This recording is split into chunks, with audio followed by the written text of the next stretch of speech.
عدد کو گرفتار کیا جا رہا ہے، لیکن ہم خاموش نہیں۔ ہمارے بچوں کو اغوا کیا جا رہا تھا، آپ لوگ خاموش تھے۔ آج آپ لوگوں کے بچوں کو اغوا کیا جا رہا ہے۔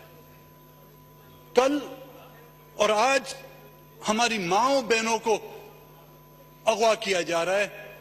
کل یہ سلسلہ آپ کے لیے بھی آ سکتا ہے، آپ کے بھی گھروں میں مائیں بہنیں ہیں، کل ان کو بھی اغوا کیا جائے گا، تو پھر آپ لوگوں کے لیے کون آواز اٹھائے گا؟ اور یہ سلسلہ کب سے شروع ہے؟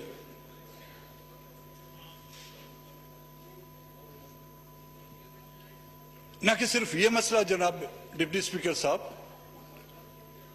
وہ شخص جو اپنے دور اقتدار میں تھا، آج بیمار ہے، اس کی بیماری کی وجہ سے میں کچھ نہیں کہہ سکتا، لیکن یہ تو کہنے پہ میں حق بجانب ہوں گا کہ اس کے دور میں جو بلوچستان ایک پرامن صوبہ تھا، اس کو آتش فشاں میں تبدیل کر دیا گیا،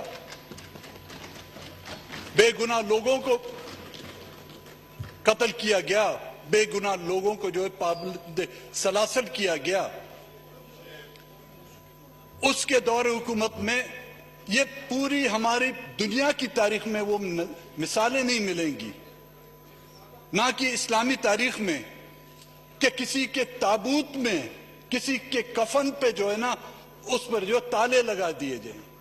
ہمارے بزرگوں کے کفن پر تالے تک لگائے گئے، اور آج موجودہ حکومت جو ہے اس کے کیسز پر جو ہے تالے لگانے کی کوشش کر رہی ہے۔ آج وہ ڈکٹیٹر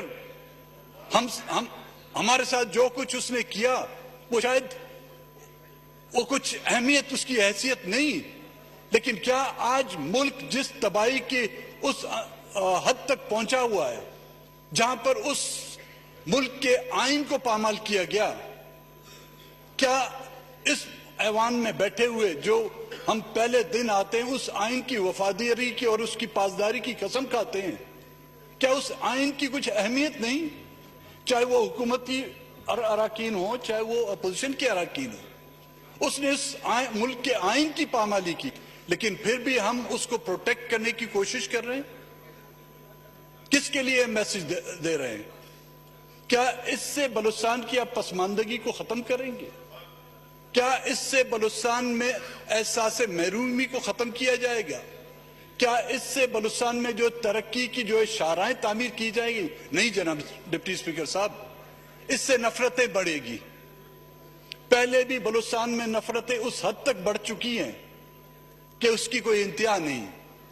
اس طرح کی حرکتوں سے، خواتین کی بے حرمتی کرنے سے، خواتین کو اور پابند سلاسل کرنے سے، ان پر جھوٹے مقدمات درج کرنے سے، اور عجیب سی بات ہے، آپ ان تصویروں کو دیکھیں جو انہوں نے میڈیا کے سامنے پیش کی ہیں، ایک عام کرمنل کی شکلوں کو جو ہے چادریں باندھ کر ان کو چھپایا جاتا ہے، لیکن ہماری ماؤں بہنوں کی جو ہے تصویریں سوشل میڈیا اور آپ کے پرنٹ اور الیکٹرانک میڈیا میں جو شائع کی جاتی ہیں، وہ شخص جو ملک کا آئین توڑتا ہے، یہاں سے اس کو گارڈ آف آنر کے تحت جو آپ ان کو روانہ کر دیتے ہیں، لیکن کوئی خاتون کسی جھوٹے مقدمے میں پکڑی جاتی ہے، ان کے پیروں میں چپلیں تک نہیں ہیں، لیکن ان کے سامنے جو ہے لاکھوں روپے کے جو ہے ہتھیار دکھا کر اور وہ یہ ثابت کرنے کی کوشش کی جاتی ہے کہ بلوچ جو ہیں بزرگ بھی دہشت گرد ہیں، بلوچ کے نوجوان بھی دہشت گرد ہیں، اب بلوچوں کی جو خواتینوں کو بھی دہشت گردی کے جو ٹھپے لگائے دیا رہے ہیں۔ کیا پیغام دینا چاہتے ہیں ہم؟ کیا بلوچستان کو آپ اس طرح اپنے ساتھ لے کے چلنا چاہتے ہیں؟ نہ ہی پچھلی حکومتوں نے بلوچستان کو، میں آج واضح کہنا چاہتا ہوں، بلوچستان کو ساتھ لینے کی کوشش کی ہے، اور نہ ہی موجودہ حکومت اپنے ساتھ لینا چلتی ہے۔ اور تو اور جناب اسپیکر صاحب، کمیٹیاں بنائے گی۔ میں نے بجٹ سیشن میں یہ کہا تھا کہ جی بلوچستان کا مسئلہ ایک جینیون اور پولیٹیکل مسئلہ ہے، اس کو حل کرنے کے لیے سیاسی نمائندین کی اور سیاسی پارٹیوں کی ایک کمیٹی بنائی دی جائے۔ جون میں وہ کمیٹی بنی، لیکن اس کمیٹی کی ابھی تک نامینیشن تک نہیں ہوئی. کون ہے اس کمیٹی میں کہ وہ جا کے بلوچستان کے دور دراز علاقوں کا دورہ کرے, فیکٹ فائنڈنگ معلوم کرے کہ کیا مسئلے ہیں. اس میں قصوروار وہاں کے بلوچ ہیں, وہاں پر بسنے والے لوگ ہیں, وہاں پہ کچھ ادارے ہیں, حکومتیں کون ہیں, لیکن کیونکہ بلوچستان کی کوئی حیثیت ہی نہیں ہے, وہ ایک کالونی ہے آپ لوگوں کی, وہ آپ نے اس کو ایک کالونی کے طور پر اس کو استعمال کیا. جب ان کے ووٹوں کی ضرورت ہوتی ہے تو اختر مینگل بھی سامنے ہیں, شاہزین بگٹی کو بھی آپ لاتے ہیں اور سب کو لاتے ہیں. جب ان کی ضرورت پوری ہو جاتی ہے تو بلوچستان جو ہے پھر اس کو جو ایک ٹشو پیپر کی طرح جو ہے ردی کی ٹوکری میں پھینک دیا جاتا ہے. ساحل روزگار تو ہم نہیں دے سکتے.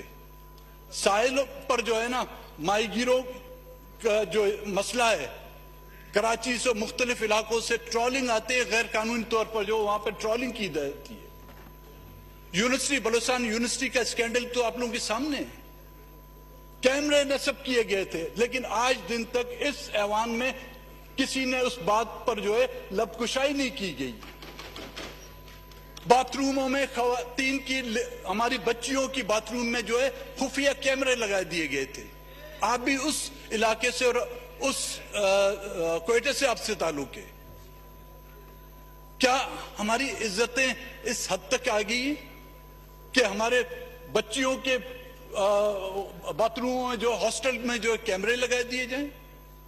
اور جب اس پر احتجاج کیا جاتا ہے, اور تو اور گزشتہ دنوں میں نے دیکھا کہ اسٹوڈنٹس یونینز کی جو ہے بحالی کے لیے نوجوانوں جو احتجاج کیا, ان پر بھی غداری کے مہرے لگا دی گئی.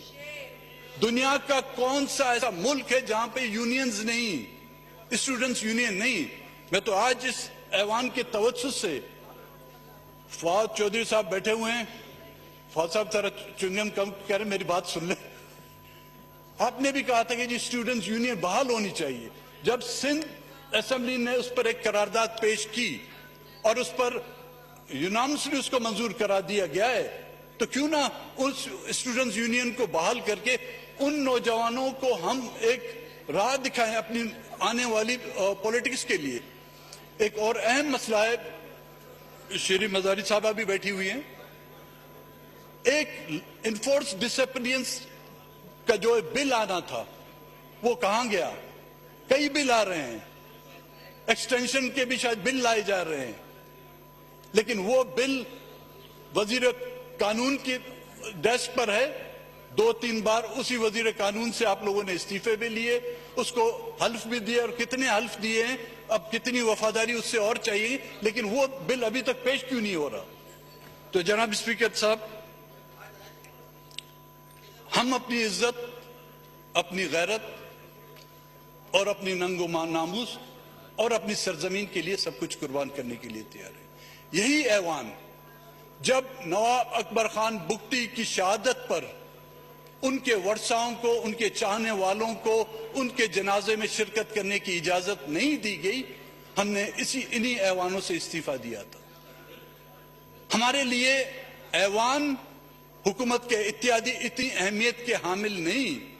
جب ہم اسمبلی سے استعفے دے سکتے ہیں تو حکومت کے اتحادی سے بھی ہم دستبردار ہو سکتے ہیں, جس حکومت میں ہماری عزتیں محفوظ نہ ہوں, اور جہاں پر پروٹیکشن آرڈر جاری نہیں کیے جا رہے. آج بھی احتجاج ہو رہا ہے. ہم یہاں پر قانون سازی کرنے آتے ہیں, لیکن ایک پروٹیکشن آرڈر بھی ہم جاری نہیں کر سکتے. تو میرے خیال میں ایوانوں میں پھر بیٹھنے کی ہماری اور آپ کی ضرورت کیا ہے؟ ہم آپ سے پھر گزارش کرنا چاہتے ہیں کہ خدا را بلوچستان کو ساتھ لے کے چلے.